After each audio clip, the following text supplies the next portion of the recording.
Hello, viewers, and welcome back to another session of Learn English with Sarifza. Speak with confidence. So, before we dive into today's session, I just want to know one thing. Have you ever been in a situation where you know what to say, but you struggle to make up the proper sentence? Or even if you do try to say it, you end up making minor or sometimes major grammatical errors here and there, which might leave a bad impression on the person you are speaking to. For example, if you're in an interview and the interviewer asks you to tell me something about yourself, you may struggle to make the proper sentences and use a lot of fillers such as I was actually. These are actually called fillers. Did you see? Even I used it. But using it once or twice is fine. Many a times what people do is, let me give you an example. I am Sarif Ahmed Bora. Today we are here do you see what's wrong here? Now, my pace, my speed will remain the same, but I will remove the fillers and you will automatically see the huge difference. I am Sarif Ahmed Bora. Today, we are here to discuss something important. Do you see the difference? So these minor things can help you significantly to improve your speaking skills. Learning English might be just the right key for you to land your dream job. Well, in today's world, English has no longer remained a subject. It has become a life skill. It not only allows you to express yourself clearly, it also allows you to connect with people globally. And during this process, it will also allow you and help you to build up your self-confidence. So, to help you improve your speaking skills, I am here with some ideas, some concepts which might help you to improve your speaking skills.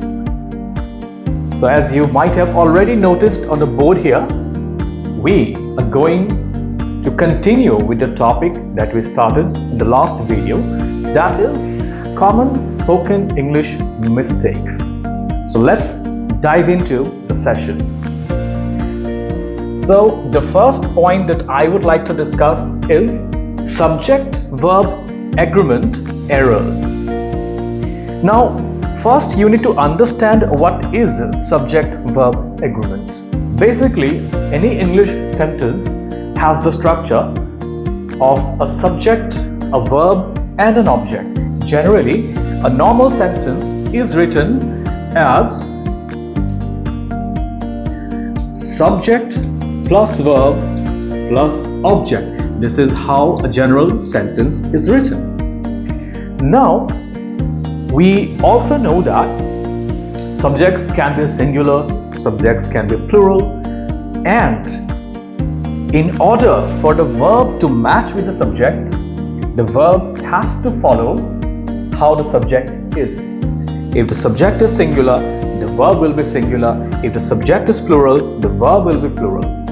Well, on the face of it, it might look quite simple, but there is a lot of depth in it. So, I have prepared a few examples, as you can clearly see here.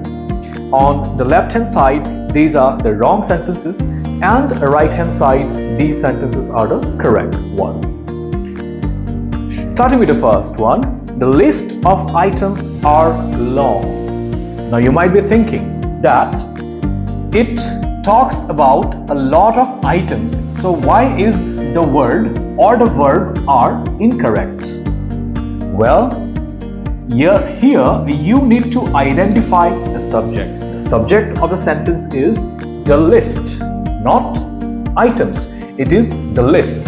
So the verb will agree with this subject, and you need to replace this with the verb is, which is a singular verb. Then it becomes correct. Moving on to the second one. My friends likes cricket. Well, most of us, we often keep on saying in this manner, which is of course grammatically incorrect because of this verb. As you can clearly see in the next correct sentence, the letter S has been removed from the verb. Remember one thing, viewers, whenever the subject, since my friends is the subject, which is plural, whenever the subject is plural and we write or say a sentence in a present tense, we never add S or ES to the verb. For example, he goes to school. She sleeps early. But they sleep early. Because they is plural, we will not be using S with the verb. Okay, moving on to the third idea, the third sentence. One of the boys are missing. Here in this third sentence, again, this verb is not matching with the subject. You might be thinking that the word boys is used here, so R is suitable, R is correct, R is appropriate. But I'm sorry to tell you that this is not actually the subject. The subject of the sentence is one from among all the boys. From among the boys, you are talking about and referring to only one. In this case, the verb are will be replaced by the verb is. That is why here it is written, one of the boys is missing. So remember, viewers, you need to correct yourself and stop making these kinds of mistakes while speaking English. Of course, there are a lot of rules of subject-verb agreement. If you want to learn further and improve further, you can find a lot of PDF files or rules in a lot of websites. So without wasting any time, let us move on to the next idea. The next topic that I have prepared is redundant words and phrases. So before we dive into the concept, let me tell you what redundant word means. Now, many times we end up buying things which are not needed actually. Well, we like wasting our money, isn't it? Well, that's not how you should go on in life. You should try to save money. Now, redundant, the word redundant, it means something extra, surplus, not needed. If you need one chair to sit on, why will you buy 5? That makes no sense. So, even while writing English, while speaking or saying, we end up using redundant or extra or surplus words which are not required. And by looking at the examples, you can clearly make out yourself. For example, your friend comes to you and he wants to borrow some money from you, and out of kindness, out of generosity, you agree to it, but you tell your friend that I myself have been struggling these days, so I want you to return back the money to me by next month. That's completely wrong. Why? Because the word back is not required here. The word return itself means to give back. So why would you use the word back again? The correct sentence would be, I want you to return the money by next month. Is it clear, dear viewers? Fine. So let's move on to the next mistake is repeat again. You must have noticed your friends if you're a student, if you have been in school, when you were in college or university or wherever, when the lecturer or professor or teacher is explaining something, one of your friends might stand up and say, "Sir, will you please repeat again?" Well, repeat itself means to say something again. So why would you use the word again? Does it make sense? Obviously not. So the correct way is, "Sir, could you please repeat?" That's a more proper way to say it. Or if you want to sound more formal in an academic situation, I would suggest to use the word pardon. The word is pardon. P-A-R-D-O-N. Pardon. Where the letter R will be silent actually. Pardon. Pardon, sir. And the teacher will understand that you want him or her to repeat the idea. Moving on to the third example. Ascended up. Ascend itself means to rise up, to move up. So the preposition up is not required. Next one, the last one. Of course, there are a lot of things, a lot of redundancy in English. I have only tried to find out some common mistakes. So the last one, end result. Of course, you know, here the end word is not required.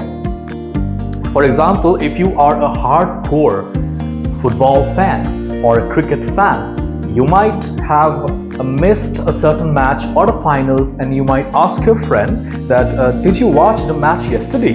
What was the end result?" Of course not. You have to say what was the result, or what is the result of the match, who won. Well, okay, so with this I will wrap up with the second idea. Now let us move on to the third and the last topic that I have prepared, the last concept. So the next one is the use of wrong verb tense. See, basically tense, when we talk about tense, everybody knows there are three tenses: the present tense, the past tense, and the future tense. There are three tenses. Well, of course, all these three tenses have their own subdivisions. You have the simple present, you have the present perfect, present continuous, present perfect continuous. Like that, you have in past and future as well. And all of these tenses have their own usage and their own structures. So you cannot just randomly use any kind of tense and put it anywhere. Tense is a very broad and wide concept, by the way. But I have just filtered it down to something very simple. Moving on to the examples here. You see, I have made three sentences here. On the left hand column, you see the wrong sentences, and on the right side, you see the right ones. Starting with the first example, I didn't went to the park, and the idea of this sentence was wrong here. How to find out the difference, how to write it correctly, all those things were explained in yesterday's video. If you had watched it, you know what the mistake is, which is the word went, because the verb didn't, or the do verb is used here. The verb will be written in the present tense, not the past tense. Second one, she have seen the movie. Now this error here can also be clubbed together, can also be included in the subject-verb agreement error, because you remember in the previous ideas, in the previous concepts, I told you that when the subject is a singular, then we add s or es to the verb. If the subject is plural, then we do not.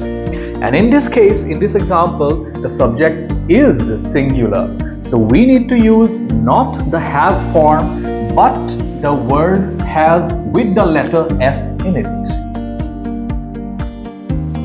She has seen the movie. Please excuse me, the letter E got missed here. So this is the correct sentence. She has seen the movie.